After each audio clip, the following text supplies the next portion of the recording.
Well, ladies and gentlemen, I'm so glad that you are not leaving.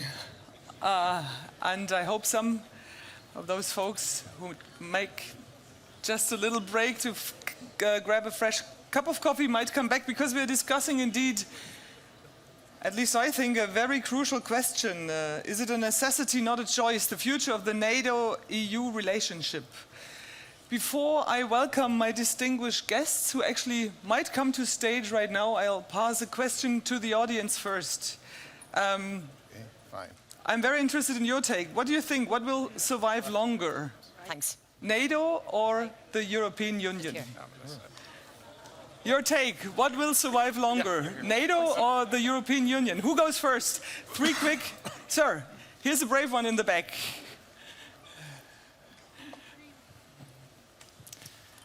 Martin Michelot from France, but based in Prague. I'm going to say the European Union. Why? Because the French-German engine is extremely strong, and I feel that there is a sense here that this will last for a long time. Okay. And at least if we have military structures that are even outside of the framework, this will continue the engagement, this will continue defense integration towards the European Union. So I'm a bit more positive, but just because you're forcing us to be. Okay, so who goes with him? Hands up. Okay, Constanze, your take. Did you raise your hand, or was it just like some exercise? It was some exercise. So who else wants to chip in? There's a monsieur over there. He needs a microphone. Oh, there's a microphone coming from the left. Thank you. Well, with due all respect to colleague who mentioned that EU will survive. Well, we see that unions, as in, in 20th century and 19th century, the life expectancy is average 50 years. And it's not that I'm very skeptical of the EU, but we see that NATO next year is 70 years. So they passed already the 50-year critical momentum. And it's a military alliance, whereas there is a concrete plans and strategies, whereas European Union, it's socio-economic and it's much more vibrant. Whereas if it's a military that is more on defense, where it's a clear aim and target, it's much more to keep together on the one path. So therefore, I go for NATO. Thank you very much. Are you major in math? No. Anybody else? One more voice from the audience. Are there also any women wanting to talk about this question? Over there. Okay, cool. Yes, thank you. Thank you. I'm just wondering why we are obsessed with the idea that either the EU or NATO or both are going to disappear. I mean, we don't have many examples in history of actual disappearance of organizations. They actually tend to outlive their initial goals. And even the League of Nations transformed into the United Nations. It disappeared, but it actually turned into something else. Yeah. So I don't think we are aiming anywhere towards the disappearance of either organization. Who goes with her? Judy Dempsey, she's the editor-in-chief of the Strategic Europe and, well, senior fellow, whatever. You really agreed with this young lady. Why? You're absolutely right. Organizations just never get out of the way. They never disappear. Is that good? I think it depends on the organization, firstly. So coming back to the European Union and NATO, let's get serious now. Okay. It's very complicated, because if you argue that the EU will outlive NATO, then you have to argue that the EU will develop a serious, coherent defence, foreign and security policy, and that's absent at the moment, firstly. Secondly, if you argue that NATO is to disappear or go out of business, then you're arguing on the basis that the whole idea of the European continent will have changed fundamentally as for the raison d'etre of NATO. And the raison d'etre of NATO is rather questionable at the moment. I was thinking of this yesterday. If there was no Russia threat, and if the Middle East was stable, would we need NATO? Would we need NATO? I welcome Chris Lombardi, Vice President of the European Business Development. Would we need NATO if we wouldn't have the threat from the outside? I think you always need military alliances in general. No, it's okay. I think you do need military alliances and regional alliances, depending. I think you're always going to have a threat, Judy. I mean, no matter what you look at, there are threats out there. So in one way or another, there will be something. And as you said, it might transform into something else. But I think there's always some sort of alliance that will have to happen regionally. At least that's the history of what we've seen in the world. So. Coalitions are doing. I really like the remarks from the north, from the woman from Ireland, that we mustn't only talk about like military inventions, that NATO, and we talked a lot about that during the last 1.5 days, NATO should be much more. It should be also a force of shared values, but also helping really to prevent conflicts when it comes to the problems with the refugee, so-called refugee crisis. Maybe NATO could do more than it's doing right now. So this is an aspect, maybe Mr. Ambassador Alejandro Alvargonzález, the Assistant Secretary General for Police Military Affairs of NATO. Which role could NATO play? Should NATO play to be more? NATO is a political organization with a military arm, with a military box and toolbox. So it is not only military, but today we also think very much on prevention. And in fact, many of the policies that NATO is developing, projecting stability, just to give an example that we do with several partners, tries to prevent. This is one of the basics. And most of our energies go in that direction, especially nowadays where there are different kinds of conflicts. Nowadays, when you mix, when you making the difference between peace, conflict, and crisis is also so difficult. You have to try to manage in all these areas, and you do it with different tools and different means, of course, and different policies. Again, I have to underline, we are a political alliance. And I say alliance because you were talking a while ago about what would happen if EU disappeared or NATO. NATO has been able to adapt. From 1989, the fall of the Berlin Wall, to now, you saw an alliance that developed more towards an international organization because the concept of alliance was not so much needed, because there was not such I would say, a vital menace. Now it is developing again towards the concept of alliance, and both concepts are different. I mean, you have the North Atlantic Treaty Organization, but you also have the Atlantic Alliance. And we have to be careful, because even though they're going all together, they have different consequences. And we have to play on both those grounds and on both those different political crises, political problems, menaces, etc. Thank you.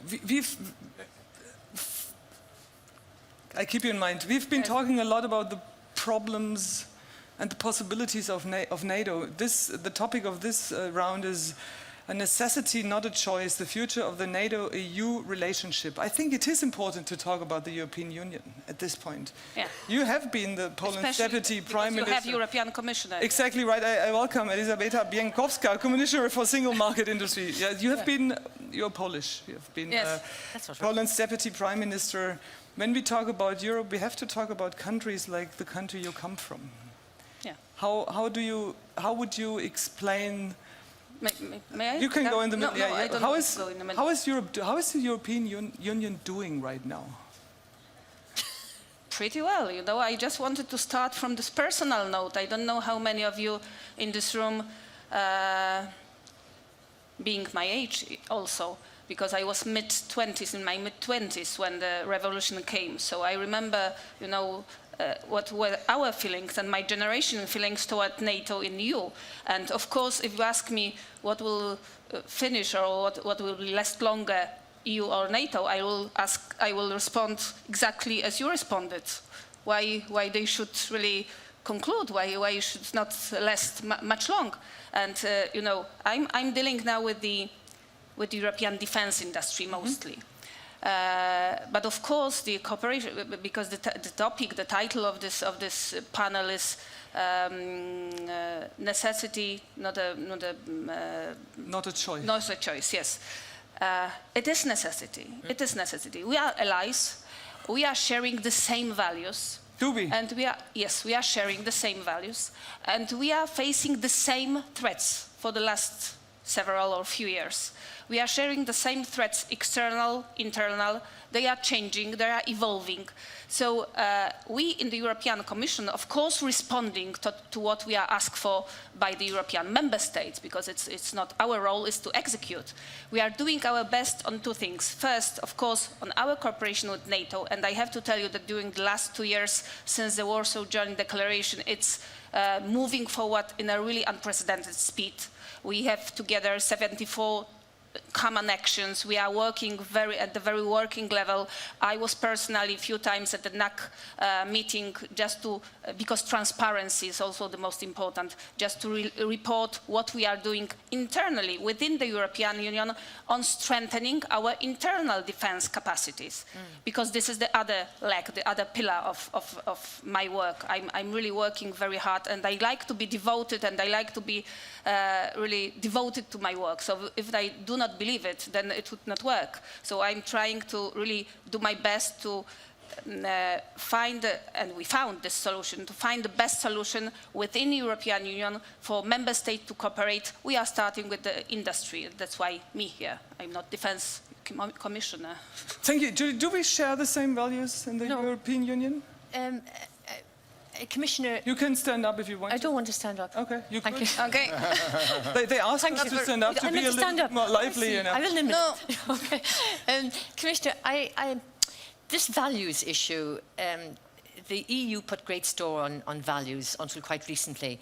And we have seen how values, in terms of the migration crisis, refugees, and what's happening to the rule of law in Poland, and what's happening in Hungary, and the anti-corruption pushback now in Romania, the values are being questioned inside the European Union. This is the first thing. And secondly, NATO, if you read the founding documents, it does mention democratic values. Well, look what's happening in Turkey and what's happening among the member states.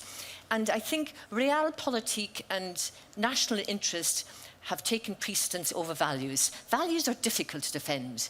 And you need courage and you need consistency.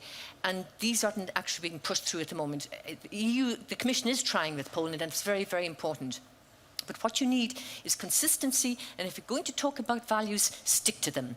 And they hurt when you actually tell a member country that's affecting our worldview, they feel offended or they try to veto certain decisions. But the point about Europeans embracing values, it's one of the architects upon what Europe is built, but what it means for reformers outside Europe. There's a queue to join the EU because of what the EU represents. It's not the structural funds, of course this helps, but it's the values of the rule of law, of transparency, of human rights, of civil rights. And for the EU to be picky or choose to turn a blind eye to its own member states, it sends a very bad signal to our neighbours. What does that mean? Is Donald Trump right when he kind of says, let's focus more on business than on values? Businesses have values too, you know, and they do. We have people. That gets some applause, I think. Here are some people. We have people that we employ, and respect and trust and collaboration are some of those. The ambassador spoke about changes within NATO over the last several years. The commissioner spoke about the number of changes we've seen just in the last few years within the EU on defense and security. And both NATO and the EU share a lot of those values, as well as a number of those same members. And so I think the critical question for us should be whether or not we're going to grow or change together or do it sort of in isolation. And I think that would be really bad, because I think that trust and that collaboration would be absolutely broken.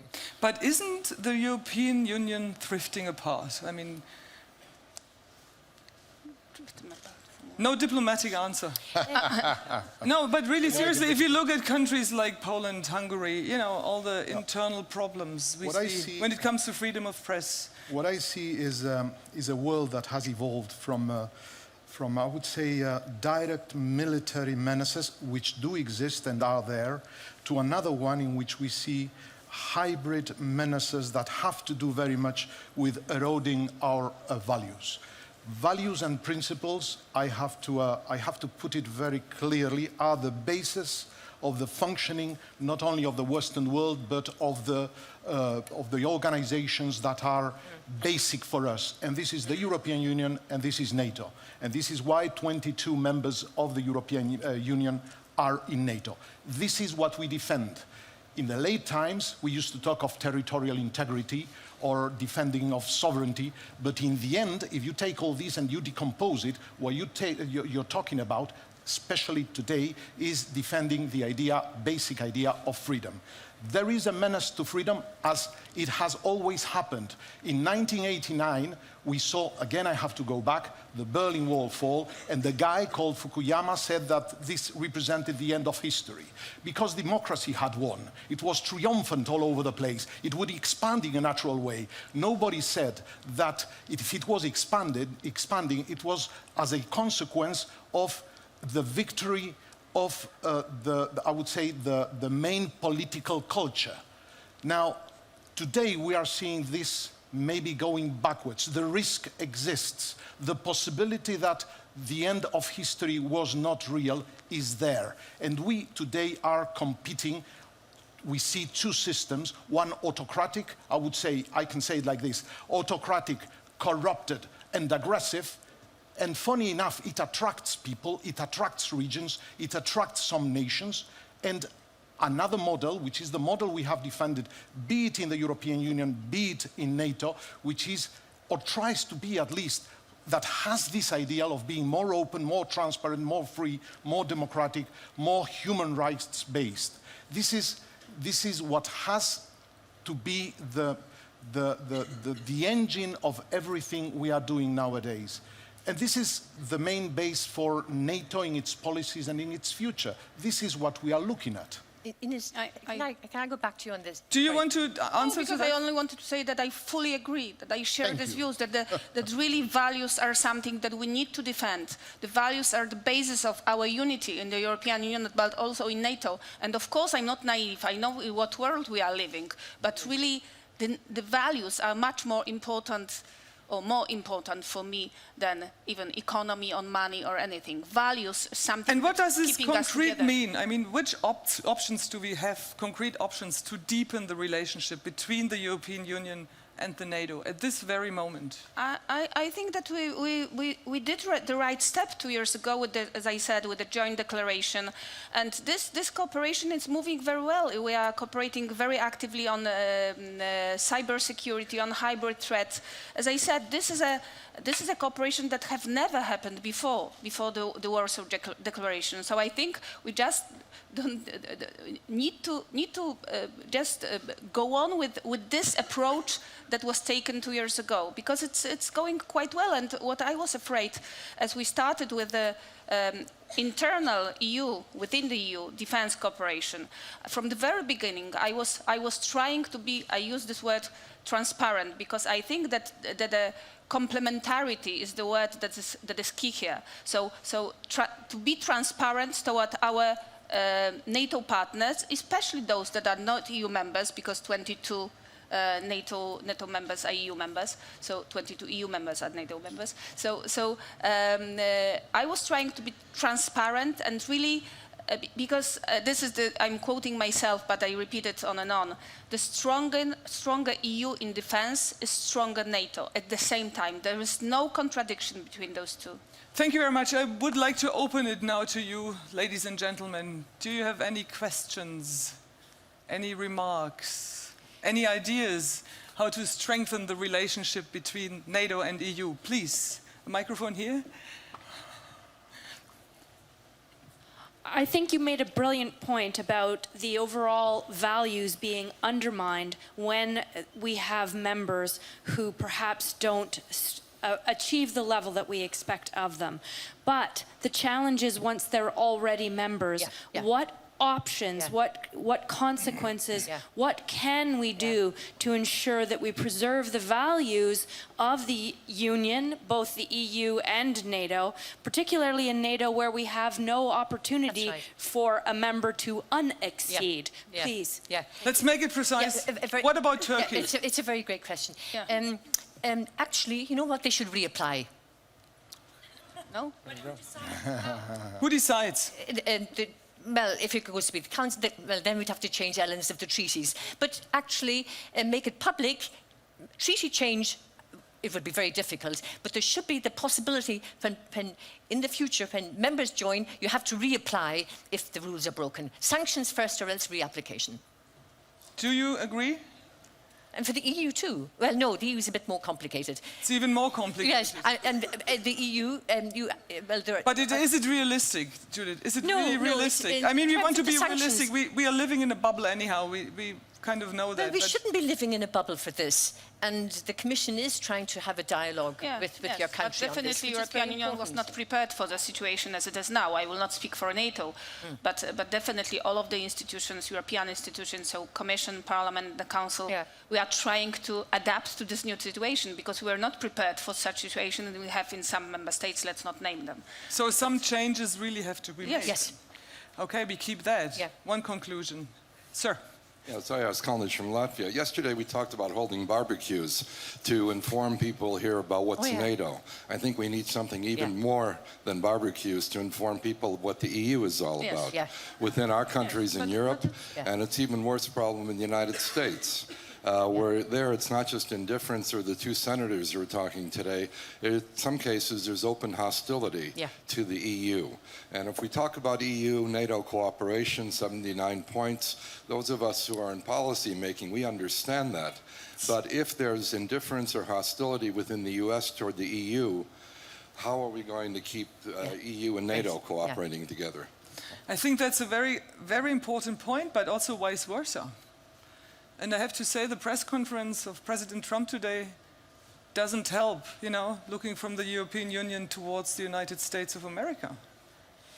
A very good point. I would like to get in more voices. Yes, please. The woman from Ireland and then the gentleman over there. A couple of things. First of all, the European Union's the greatest peace project in modern history, but nobody talks about it anymore, and it's terrible that. Okay, so we do, and you get an applause. Yes, yes. The European Union is the greatest peace project in modern history. Here's another one, and you can come into this. Is the media. Because apparently Jimmy Carter said exactly the same as Trump said today, but the difference was the way he said it and our reaction to it and the media's reaction. So I think the media would love to talk down the European Union about to its demise, but it's absolutely not. The European Union is strong and could be stronger if the media started telling the truth about it. Thank you. Okay. I think you all agree. No, yes, because it's true. In some member states, you know, people link EU with the structural funds. In some parts, it's a single market. In some parts, with the other things. But really, not. This is not really clear and exactly known that this is a peace project, and the values are the basis for this. This is definitely the situation right now. Mr. Ambassador. Yes, I want to say it very clearly. If there is a peace project that has tried to keep peace along 70 years, it's NATO. But funny enough, you say NATO, you say military, and people say, oh no, it's war, what they're thinking. It's not, it's just the country, and the general was explaining that a while ago. I mean, you're talking sometimes out of reality. In an ideal world, NATO would not exist. In an ideal world, there would not be military or policemen or judges. But this is not an ideal world, I'm afraid. So we have to keep that working. And NATO has been fundamental to keep our freedom. Do you really think, after what we saw in the 60s and the 70s and the 50s and the 40s, that today we would be here like this, talking freely, if NATO did not exist? Do you really think so? That if the transatlantic bond did not exist, we would be here today speaking in freedom? Come on, it's a joke. I would just say from the American perspective, it's unfortunate. I mean, everybody in this room knows that the European Union is a peace project. I'd even go farther from my seat and say it's a security project. I mean, we knew tying together the European coal and steel community was to make sure there was no more war. But most Americans don't know that. They think they only see what they see now, unfortunately, and that is the EU is somehow set up to be a trade bloc against us when we actually helped try to set it up and underpin it. So it's on us too to help educate Americans to not think it's a threat somehow, but actually we can cooperate with it along with NATO. Judy. Can I jump in here? I sympathise with the Northern Ireland issue because the peace process would not have happened without the EU. I mean, it all came together, which is very important. But what I wanted to say was, and I noticed this in Germany, this is a bubble. This tent is a bubble. NATO is a bubble. The EU is a bubble. And the EU offices are generally bubbles. What is needed is not speaking to like-minded people. It's a complete waste of time. It's mobilizing. Okay, let's go. No, wait a second. No, wait. It's mobilizing. It's mobilizing like-minded people to do town hall meetings, to go to schools, to go to high schools, to go out to companies, to go out to universities, to go out to shops. It's to break down the bubble and break down the language. There are some young people I know, they don't understand this gobbledygook of the EU or NATO. And there's no point in patting ourselves on the back. You have to go out and sell the project. Okay, cool. We have been Can I just we have been bubbling on this issue over the last 2 days. So Yeah, I mean, we it's really very should good, though. make a plan of action. I mean, Yeah. one idea really was this barbecue idea, you know, and Who are you going to invite? someone, not you, because you're not, you know, but I think it's a good idea. And someone said yesterday, I forgot whom, NATO starts at home. Oh, that was the Canadian Prime Minister, I think. Sorry, can I add something? But it's true, NATO starts at home, but Yeah. how do we do that, Mr. Ambassador? No, I just wanted to add something in this very same line. We were talking values just a minute ago. NATO or the EU are not a menace to anyone because of its military strength. It is a menace because not as a consequence of what we do, but what we represent, what we are. We are a bad example for others because we are free, there is prosperity, and this is taken care of. This is real. When you talk of the attraction of the light of Brussels in the 80s and 90s, when we are accused by Russia that we expanded to the east, I always say the same. It was the east that expanded to the west because they knew that here in this city, the organizations that represented prosperity, democracy and freedom were here. I'm not Let's open up this bubble. Is the colleague from the Red Star still here? No, he has left. There's a gentleman back That's there. unfortunate. At the back. Yeah, so this senor over there, and then I go to that direction. All right. Monsieur.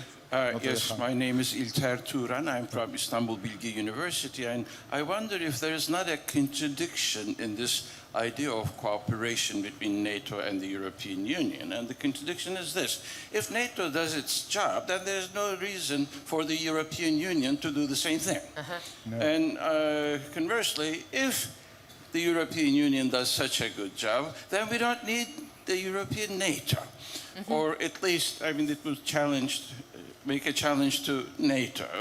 And let me point out that not all European countries that are members of NATO are necessarily members of the European Union. Okay. This is an added complication. So I'm tempted to say, let's think about reality rather than these dreams. Thank you. I have the feeling there are some countries who would not like to be members of the European Union, but really are happy to be members of the NATO. But this is entirely a possibility too, yes. To you and then to you, Sure, and then I move over there. I think that if you look out in the incredible long term, but again, you have the geography issue. But in the short term, or at least in the short to medium term, you have significant different threats out there. And there is a conventional threat, and the hard threat, the collective security, which NATO has always been addressing. But now you have little green men and disinformation campaigns and cyber warfare at the same time. And the EU can lend a lot of experience and close proximity to that to help NATO as well. So I think you have two different missions right now. And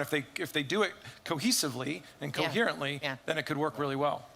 Okay, so leave the bubble and teach the Americans about the little green men's.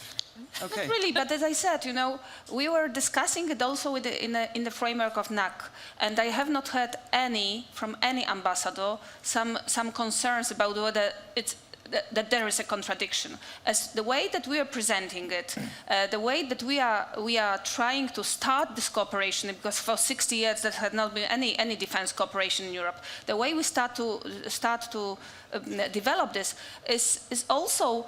It is also very much linked to the efficiency of the spending money, and this will also add some money to the defense budget in Europe, I think, because the efficiency will be much bigger. We have a lot of duplications in Europe. Every each and every member state really spends the money sometimes for the same things but separately. So But this is that's what been going on for years and it should be stopped. What? Nothing. You, and then you. Okay, go ahead.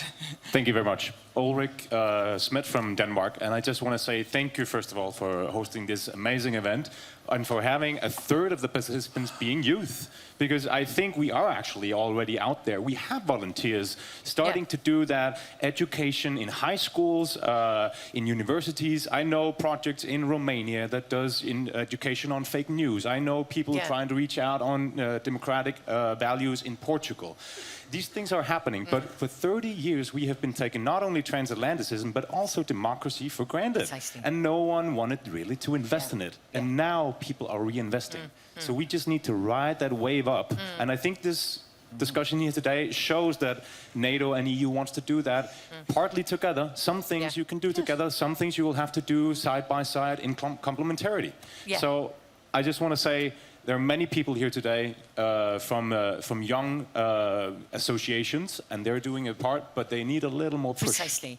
Thank you. Thank you very much for this very encouraging remark. I think it is important to also look on the bright side. I mean, as difficult as the situation is right now within the European Union, within Europe, within the NATO, regarding our relationship, but there is, I think it's also very true, there are many young people out in this world who really kind of fight for the same cause or try to teach about the same cause. Thank you very much, sir. Thank you for your presentation.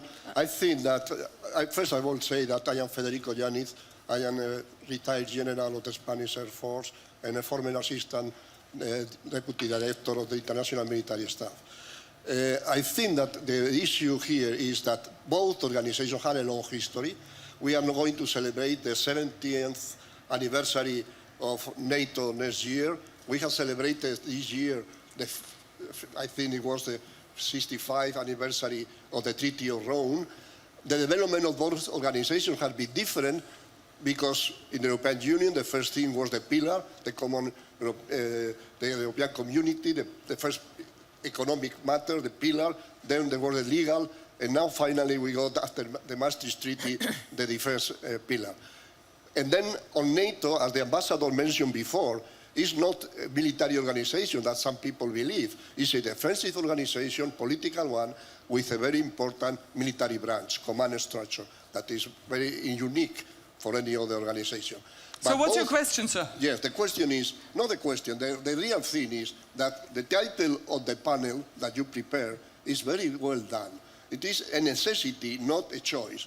We need to cooperate, we need to work together, but cooperation has to be deeper than what we had written yesterday in the joint declaration. Because when we come to forces, we have only a set of forces, and we need to plan on both sides, taking each other in consideration. If not, the CART, I mean the Coordinated Annual Review, is going to be a failure because there is another system that is the NATO Defense Planning System that is over there. So we need to have coordination and working together. But we are not enemies, we are not in front of each other, we can complement each other. Thank you very much. So NATO is not a choice? Thank you. I'm going to open the bubble a little bit more. Brandon from One, which is a development NGO that also works on fragility and conflict. And my question is, how can we better link what the EU is doing as the largest development actor in the world with what NATO is doing? And how can this better inform our strategies on asymmetric warfare and radicalization? And just to contextualize that more concretely, when you look at case studies for why young men were joining Boko Haram, for example, you see that a lot of them are not joining because they're unemployed or uneducated, as people commonly believe, but because Boko Haram can offer them financial services like small loans so they can build their own businesses. So in light of this, how can we use development and maybe with the MFF around the corner, possibly take some military financing and put this into development? I mean, this is a radical idea, but like, is this something by financing education and health, is this something that could potentially be perceived as a long-term military strategy? Thank you, Judy. I'll be very brief. Thank you. This is really important. From the perception point of view, the EU prides itself on doing soft power. In fact, it does soft power pretty badly. And NATO is supposed to be hard power.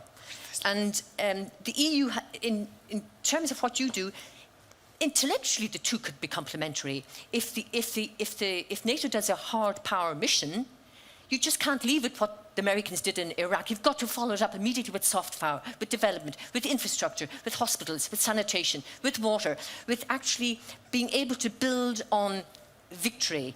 And this has never worked. This should be the collusion between NATO and it's possible. But the whole way the development aid structure is meted out in the EU, plus its perception of soft power, it needs a long way to go.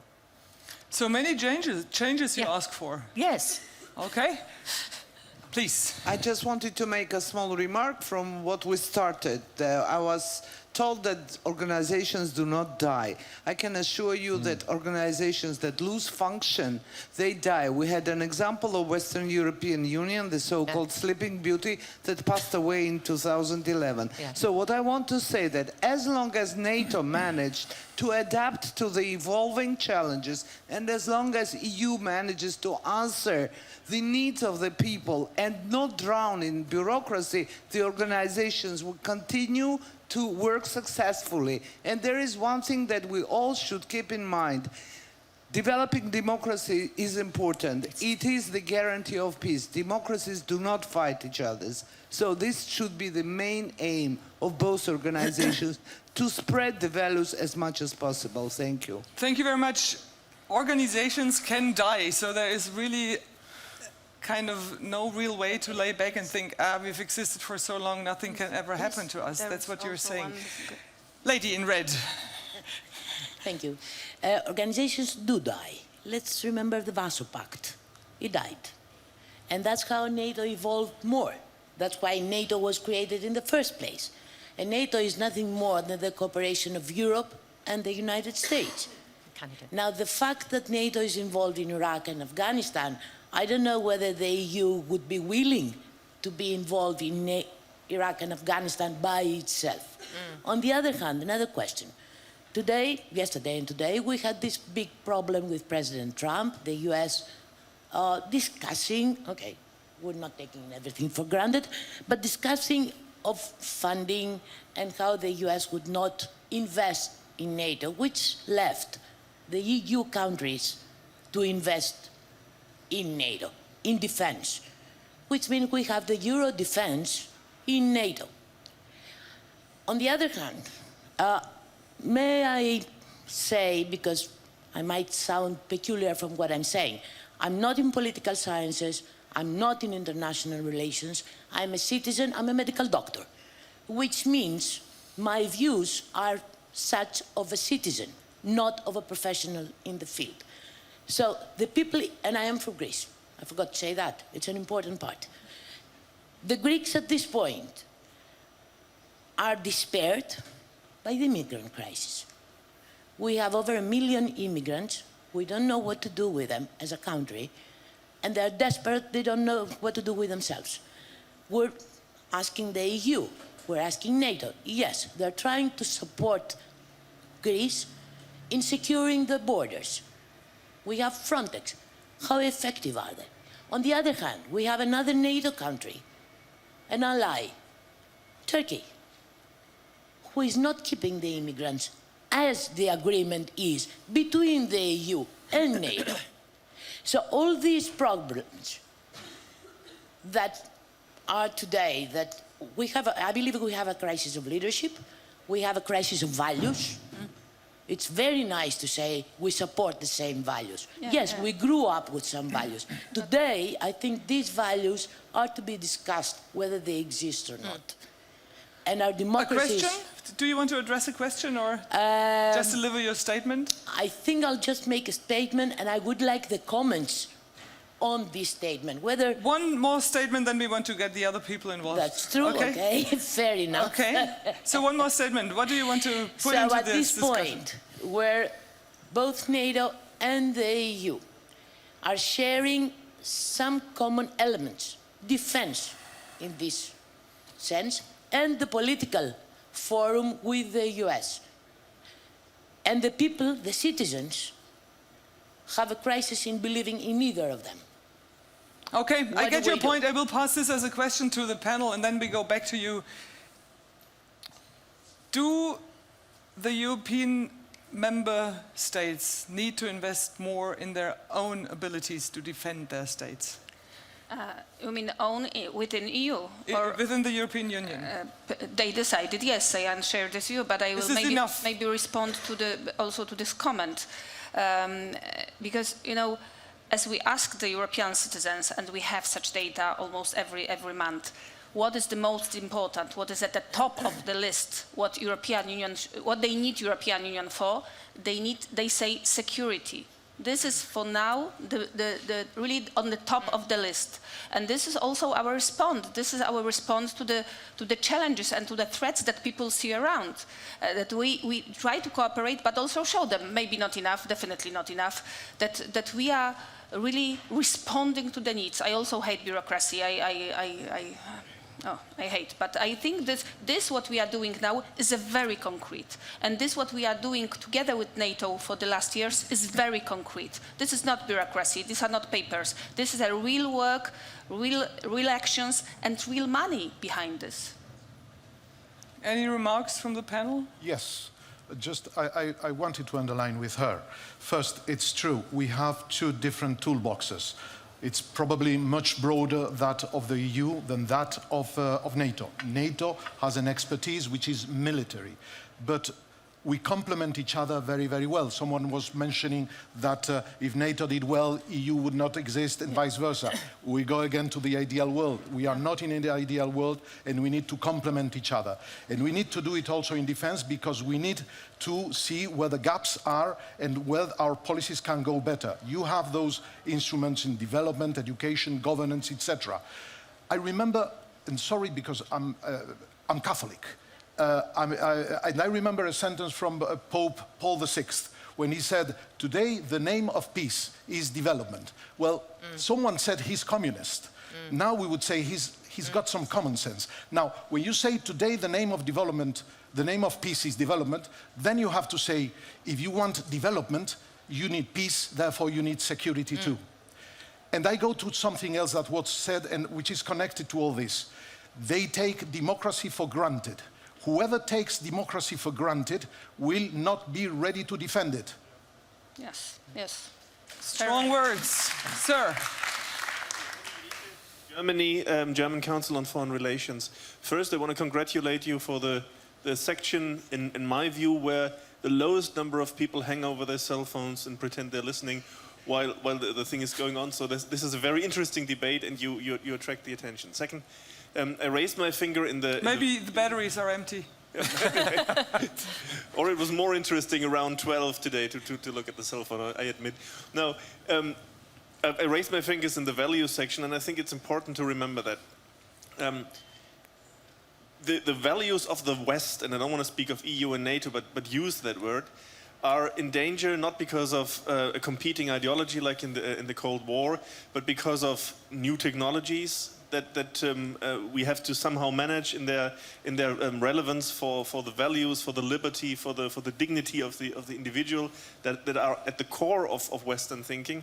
They are also in danger because other more authoritarian nations extend political influence, Russia, China, and this is not so much a case for a defense alliance as NATO, but it is a case to be on top of innovation, to be part of an innovation cycle in new technologies, to play a role in creating regulation, to insert ethics into these sorts of rules and norms that we need to develop for all that, to keep the Western spirit alive. And so one should measure the performance of the EU and NATO and the West as a whole against this demand that we actually try to be on top of the innovation and be technologically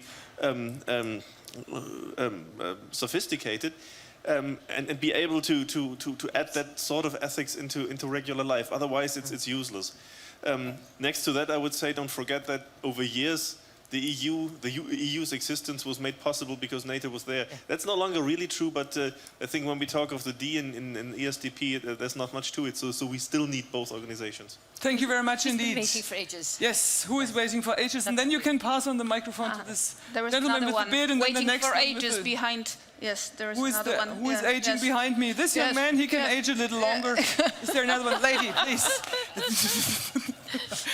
Hi, thank you very much. My name is Anya Tobur. I mean, we all seem to agree that NATO and EU are stronger together. And taking advantage of the fact that we have actually an industry representative on the one hand, and then the commissioner for EU industry on the other hand on the panel, I would be interested in understanding or your perspectives of what actually could be the role for the industry in strengthening the transatlantic security architecture. Thank you. I would like to pass this question to you. Sure, thank you. And it would build on exactly what I think the general said and the gentleman from the German Council on Foreign Relations, which is the interoperability and complementarity that we've been talking about can't just be at the government level. It has to be government, it has to be military, it has to be industry to industry. And it has to actually be industry with government as well. And everybody has to be talking, whether it's at planning cycles or threat assessments in terms of defense and security, or on the innovation side, right, which is generally businesses know, or on the leading edge of innovation, they have to be talking to the governments. Otherwise, people will do things separately. And so I think it's really important that our businesses, and most of them have now complete transatlantic links. I don't think there is really such a thing as a purely American company or a purely European company. There are so many offices and people that now transit both sides that those links have to remain, the supply chains have to remain, and we have to inform the government and work together with them. So I think that's how we can possibly do it. Yeah. And definitely the role of the industry is central there, because what we are doing in Europe for now is we have started with the industrial defense cooperation. This is industrial cooperation. So of course, the central role of the member states and the governments, but the central role of the industry. And also, one more example about those links, global links of the defense industry. You know, we created a program of this within EU defense development program. We created it as, again, I'm quoting, EU money for EU companies. And then we change it because it's impossible in this. Of course, the general idea is the same, but we have some criteria also for the third countries' companies that would be able to participate in the fund.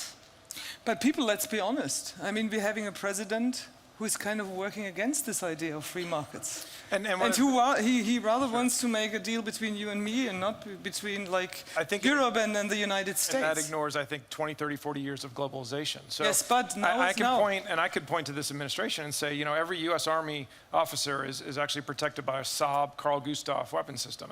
That's a Swedish program. Yeah.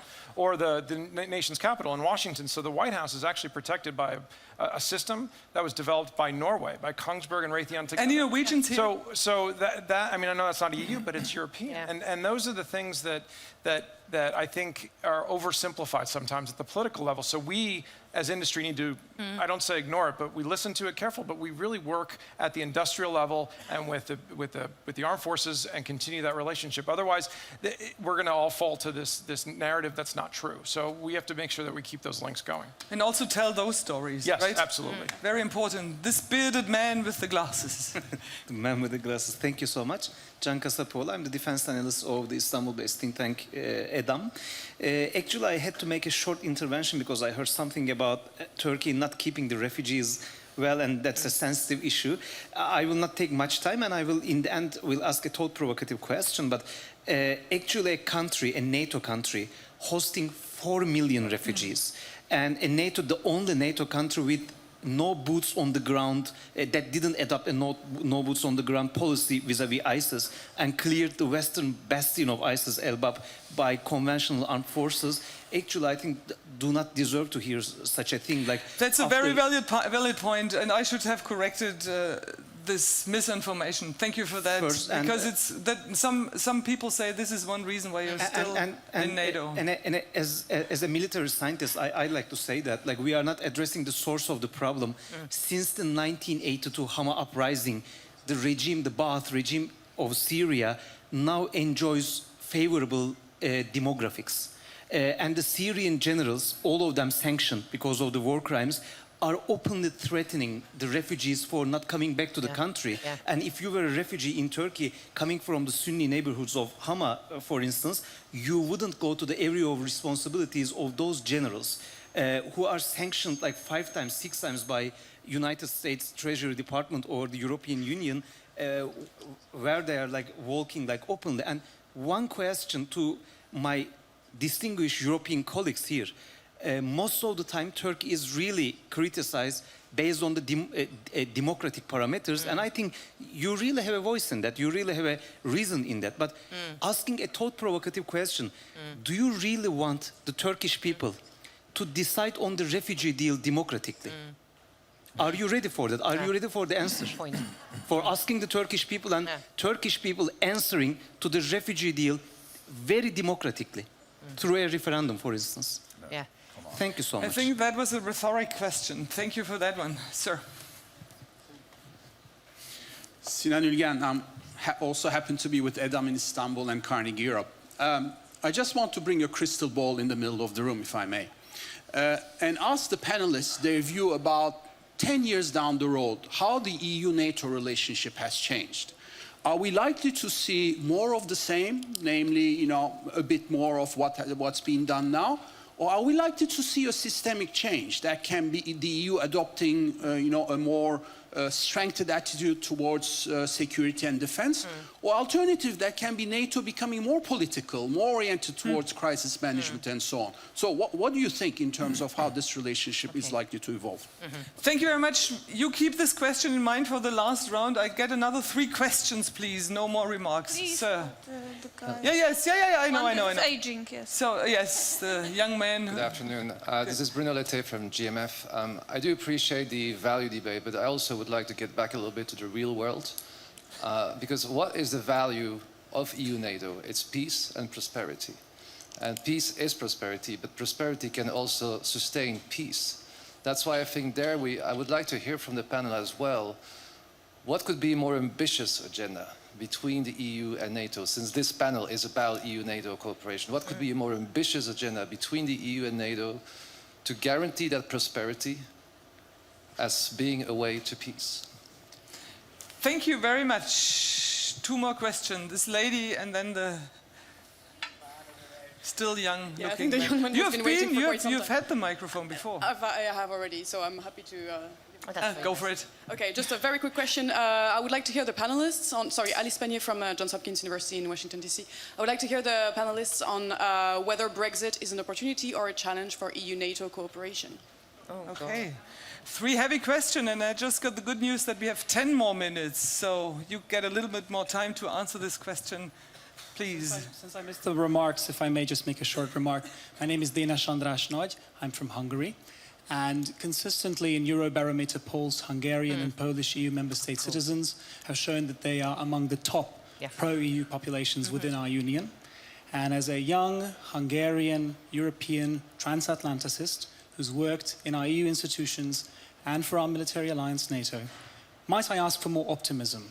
President Tusk, Prime Minister Viktor Orbán, President Macron, they all agree in intensified defense cooperation. Neither of them question membership of our European Union or NATO. So if I may say, the bright new generation, many of whom I've met here, I see are full of optimism, and if I might just ask for a call to that. I'm fully confident in the survival of both of our organizations. Thank you. Let's have a call for optimism. How do we do that? Shall we stand up and shake our hands? No, that's probably too corny. No, I don't think so. Sir, how does the relationship between NATO and the European Union look in 10 years' time? Well, that's the question of the crystal ball. I have to say, my crystal ball ran out of batteries this morning. So I can't go. What I am more in the side of is of trying to build, more than just predicting. I cannot predict, but we have to try to go further and further. There are challenges in the way, but a lot has been done in 2 years. A lot. I mean, EU-NATO cooperation nearly did not exist. It was just, occasional. Let's put Berlin Plus, etc. In 2 years, we've found 74 lines of cooperation. To implement those lines like the one on military mobility, for instance, it will take years. And more important than that, it is already changing the culture of both organizations. We meet every day, every day. Half my team is down the city every day, and they come here. We meet all the time, we exchange ideas, we exchange papers, documents. We go to the same places. I go to Bosnia-Herzegovina with someone from the European Union. We think of, well, what are you going to do in Iraq? Because I'd like to complement you. We are doing that. This will grow by its own. Don't push. Let's go step by step. It's going very well. There are challenges. Yes, there are risks. Yes, we will have problems. We have problems already. But it works. Let's just try to make it work more. So let's leave aside the crystal ball and let's try, instead of seeing what is coming, try to build it from now. Thank you very much, Mr. Ambassador. This applause is here, and might the applause charge up your batteries. Thank you that you joined this panel today. This is your applause. What about Brexit? What about Brexit? How much will it harm the European Union? So for industry, I mean, our viewpoint is, we're working right now across Europe anyway, whether it's a non-EU member or an EU member. So Britain will be the same for us after Brexit as well. It just depends on what rules are put down in terms of the EU-UK cooperation. But in terms of what we're looking at, we have thousands of people in the UK, we have thousands of people in Europe and in the US, so we're going to continue working that regardless of whether or not they're in the EU. But I would say that 10 years down the road, I think if I had to put on a little crystal ball, it would be that this momentum that has absolutely started in the last 2 years would continue. It's not going to be a systematic change. I don't think you'll see this huge major shift, but there will be changes, and that's because defense programs don't turn overnight. They take some years to turn, and I think that as long as we keep investing together and we actually get closer, we'll reduce duplication, we'll do that strategic threat analysis together, we'll do procurements together and smart defense, and I think that will show that we'll see better spending, more efficient spending, and therefore increased interoperability, and I think that's the big point. But Brexit is more than just like a question. Yeah. It's also, it's a memento, you said. It's just something happening, and aren't you worried that kind of this possibility just might spread like a virus? That other countries might... I mean, that's absolutely the political question. And so our job is to continue addressing the needs at the military level for the governments. And whether or not nations decide to do that based on their own economic situation is not for industry to decide. But I think it's important that industry does weigh in. And that's what they're doing in the Brexit debate. In the UK especially, you can see industry stepping up and saying, hey, this will hurt us if you do it a certain way. And I think that's important because they're the ones that have the jobs and know when they can move people or not people, or how they can move money, and what tax implications they'll have with Brexit. And so it's encouraging that I think that the UK companies like MBDA and Airbus and Rolls-Royce and others are speaking up and explaining how Brexit will impact them and hoping to influence the governments in terms of the negotiations. Chris Lombardi, your applause. Thank you very much for your business insights. Judy, Dempsey, now you have to get up and stand in the middle, please. Yes, ma'am. So, Sinan's point, the crystal ball is highly difficult because politics has become so complicated and intertwined. But PESCO is not going to deliver European defence. What might deliver European defence will be Macron's idea of the European initiative. It might. It'll be a kind of coalition of the willing, free from the Commission, free from the EU member states. This is the first thing. Secondly, in 10 years' time, whether it's NATO or the EU, migration will not have gone away. The migration and refugee issue is just so fundamental. What happens with climate change in Sahel, in Niger, what happens with the development aid underpinning this, it's just monumental, the migration issue. I completely agree with you on this. But what does it mean, Judy? We know all that. No, we look at the short term. We're not thinking strategically. Even NATO doesn't act or think strategically. We have to look at the long-term strategic planning on how not to react, but how to preempt. And how could this look like? this is very interesting. The EU and NATO do not see eye to eye on resilience. NATO believes resilience has to start inside. The EU sees resilience as being externalized.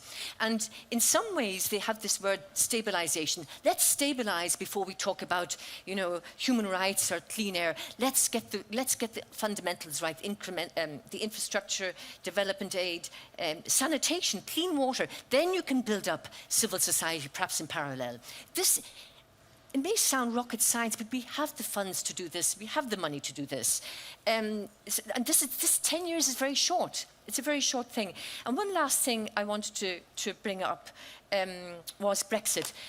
Brexit is damaging the peace process in Northern Ireland.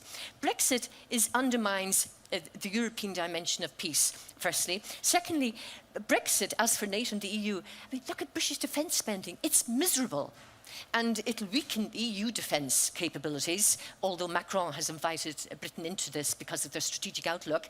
But if Britain continues down this road, it will damage a part of the NATO preparedness as well. Judy Dempsey, it's not only energizing to read your columns, but also to listen to you. This is your applause. Thank you very much indeed. Commissioner, you get the last words. Maybe you can talk a little bit about prosperity and how important really is the connection between peace. But I think one of the most important things that I observe here is that we are on the very same line, responding to a question in 10 years' time whether there will be systematic changes. We need to observe and we need to understand how important changes has happened during the last few years. Not even 2, but could we discuss 7 years ago, 10 years ago, even 5 years ago, internal EU cooperation or such close cooperation with NATO-EU as we are discussing now? And now it's not only discussion. This is real. This is happening. And this is happening because we see, and our governments saw, that this is a way to the peace and to the European prosperity. And this is a way also to keep peace globally with NATO. So I think that, of course, no crystal ball, but I think that we will go progressively the way that we are going now. Thank you. Thank you very much. This is your applause. Thank you very much indeed. So it is no choice but a necessity. That's what I learned today. But I still have many open questions, I have to say. I think we found some answers. We should leave our bubbles, to put it that way. I'm very, very happy about your remarks and the remarks from your colleague. Maybe we also should leave our bubble of kind of being depressed. You know, and we shouldn't always focus on these depressing press conferences of some people here, but also kind of talk with each other and get engaged. Open our minds and maybe our hearts, but also be honest with each other, because the challenges are huge, and it's not enough to say we are important and therefore we are important. We kind of, that's what I also learned from all your remarks, we kind of have to prove our importancy. The reason why NATO exists and why NATO and the European Union keep working together. Ladies and gentlemen, thank you very much indeed. That was an interesting discussion. Thank you very much.